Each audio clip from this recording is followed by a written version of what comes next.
Agar biz rostla tashkilot odamini bayqasak qanday qilamiz? Uzluksiz izlanayotgan koinotda az deganimi 100 milliard yulduzlar sistemasi bor. Faqat samoyili sistemasida 500 milliardga yaqin sayyora bor. Buning ichidagi 10 milliard sayyora yer shariga o'xshaydi. Bu sayyorlarda biz hozirgacha tashkilot odamlarni bayqa olmadik. Ammo agar biz rostla bayqab qolsakchi, Yupiterning ustidagi mikro jonliqlarni NASA agar bayqaganligini jakarlashchi yoki Veneradan yiroq qadimki tashkilot odami xarobisini bayqagan bo'lsa, nimadan darak beradi? Bu yer shari madaniyati uchun nimadan darak beradi? Bu bir yaxshi xabarmi? Tövendikisi bo'lsa, navoda biz tashkilot hayotlikni bayqasak degan faraz. 80-90-yillardan boshlab insonlar tashkilot odamining izlarini izlashga boshlagan bo'lib, biz hozirgacha ularni uchratib boqmadik. Lekin agar biz rostla tashkilot odamini uchratsak, bu nihoyatda bir yomon xabar hisoblanadi. Chunki bu chog'da insonlarning nasli qurib ketishi mumkin. Bu hargizmi sizning tasavvuringizdagidek tashkilot odamlarning tajovuz qilishi emas. Tashkilot odamlari darajadan tashqari qurollar bilan bizga hujum qilmasligi mumkin. Shundoq bo'lmasligini orzu qilaman. Ular haqiqatan shundoq qurollarni ishlatgan taqdirdami biz uchun aytganda bu ancha cho'ng masala emas. Chunki biz rostla tashkilot odamini topganda bizmi taraqqiy qilib yetarli qurol kuchi bilan o'zimizni qo'llash kuchiga ega bo'la olamiz. Bizning naslimizning qurib ketishining sababi cho'ng tanlashdan iborat olam qoidasidir.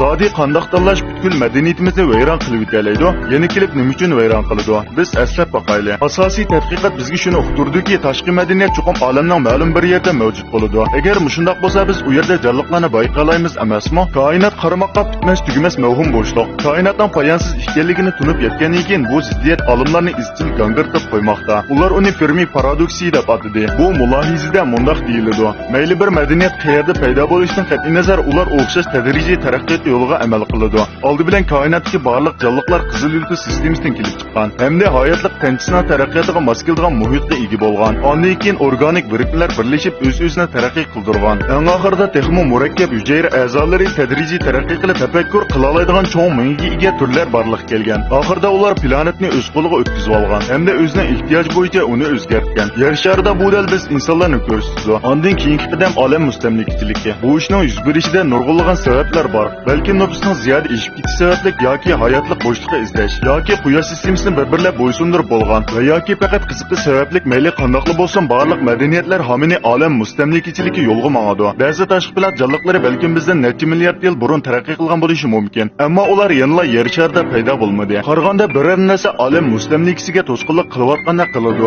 yoki bu ishni aslida o'rinli qilib bo'lmaydi. Ya'ni dal cho'ng tanlanish shundoq. Bu insonlarning halok bo'lishini keltirib chiqargan bo'lishi mumkin. Bu intayin xatarlik bir ish. U bizdanmi ilg'or barliq madaniyatlarning o'z planetidan ayrilishga yo'l qo'ymadi. Bu barliq madaniyatlarning cho'qim besib o'tadigan yo'li. Balkim necha milliard yil vaqt sarf qilgandilar, ondan bu qadamni bosqili bo'lishi mumkin. Biz hozirgacha cho'ng tanlanish farazini tushuntirib beradigan tashkilot jonliqlarni ko'rib boqmadik. Boshqacha qilib aytganda biz balkim tunji bo'lib cho'ng tanlanishdan bexatar o'tib ketaoladigan madaniyat bo'lishimiz mumkin. Uning ustiga butun olam bo'yicha tunji bo'lib hozirgi ilm-fan darajasiga yetgan madaniyat bo'lishimiz mumkin. Balkim ilgari tashkilot odamlari yer shariga kelib bizni yo'qotmoqchi bo'lgan, lekin ular azaldan yer sharida paydo bo'lib boqmagan. Bu shuningdan darak beradi. Ular yer shariga yetib kelishdan burunla bir sirliq narsa ularning madaniyatini butunlay yo'qotgan. Cho'ng tanlanish qarmoqqa bizdan ilg'or madaniyatni topolmaydigandek qilamiz. Agar rostla bizdan ilg'or madaniyat bo'lgan bo'lsa, biz hozir shuni bilishimiz kerakki, bizning eng umid qildig'imiz Marsdagi bakteriya bo'lishi yoki Yupiterning ustida jonliqlar bo'lishi mumkin. Lekin qaysi bo'lsin, hammasi insonlarni qiyin ahvolga tushirib qo'ya oladi.